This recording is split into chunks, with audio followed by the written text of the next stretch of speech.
Magandang umaga po, magandang tanghali po, magandang gabi po, magandang umaga. Talakayin po natin itong mga programa ng ating kasalukuyan administration na kung saan marami nagsasabi wala daw ginagawa yung ating Pangulong si PBBM, pero maliwanag po para sabihin namin sa inyo mga kababayan, marami po ang mga programa na sinasagawa ng ating kasalukuyan administration. Kaya swerte po tayong sambayan ng Pilipino ng ating kasalukuyang Pangulo. Hindi nagpapabaya at talagang todo sakripisyo ang kanyang pagpapahalaga bilang ama ng bansa natin. Kikita mo naman ninyo no, isang araw pumunta siya sa mga eskwelahan at nananawagan siya sa kanyang mga kabinete at lahat ng nanunungkulan sa gobyerno na sinasabi niya at magtulong-tulong at magtrabaho para sa kapakanan at kapakinabangan ng sambayan ng Pilipino.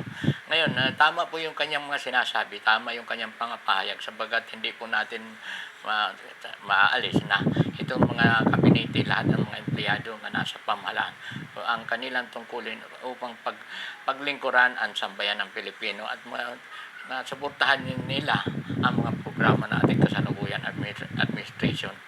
Maraming nagsasabi, lalo na itong mga sinasabi nila di umano, na sinisira nila natin kasalukuyan administration na sinasabi nila walang ginagawa, pero sa katotohanan po sabi nila talaga daw yung mga investment dito, mga investor natatakot at hindi na nagkakaroon ng pamumuhunan dito.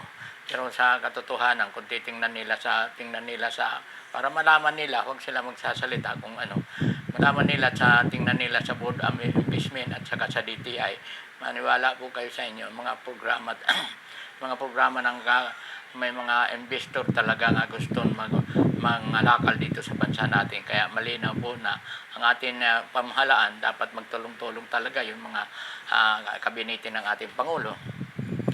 Na unang-una na talaga na makita natin na ito lang nag-inspeksyon na natin Pangulo sa mga pasilidad ng atin, lalo na sa mga eskwelahan. Nakikita naman natin diyan sa Tondo, talaga parang siya na talagang teacher kung titingnan natin.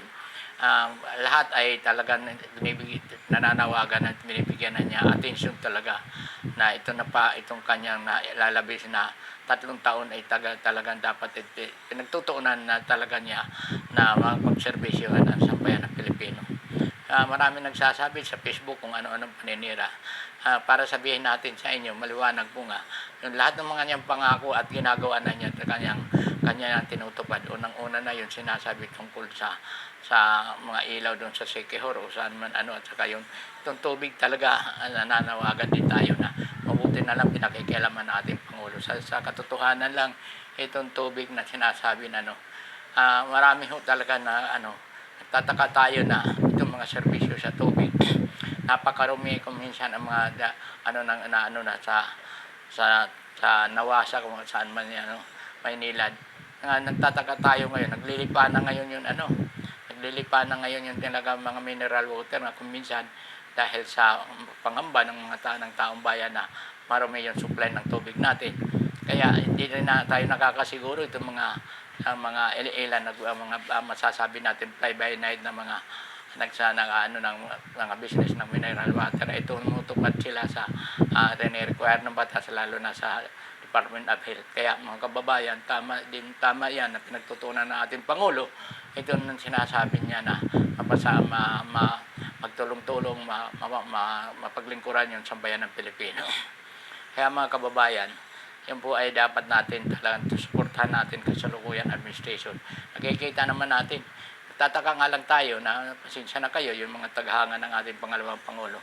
At sinasabi tumataas daw, may mga masasabi natin fake news at tumataas daw ang tiwala at survey ng pangalawang Pangulo at pumababa daw yun ang survey sa atin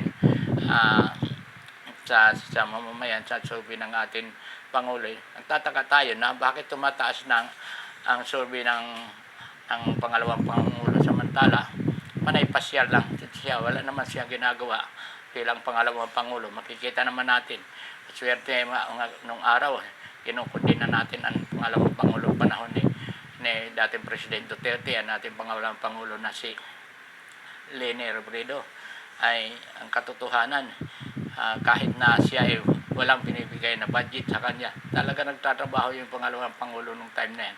Ito kasalukuyan ito nating pangalawang Pangulo, pasyal dito, pasyal doon, wala siyang ginagawa. Hindi, wala naman siyang ginagawa, kundi makikita natin ay di umano, ewan ko kung saan pinagmumula yung sinasabing survey na tumatala ang survey ng pangalawang Pangulo. Mga kababayan, kaya sinasabi natin na sana makita ninyo na ating Pangulo talaga nagpupunyagi at para magpatuloy at mapagserbisyo at sambayan ng Pilipino. Ay tama yung kanyang programa, sinasabi na yun, ang bagong Pilipinas, kaya nga kinakailangan talaga may sakatuparan at talaga na magtulungan ng gusto yun atin mamamayan.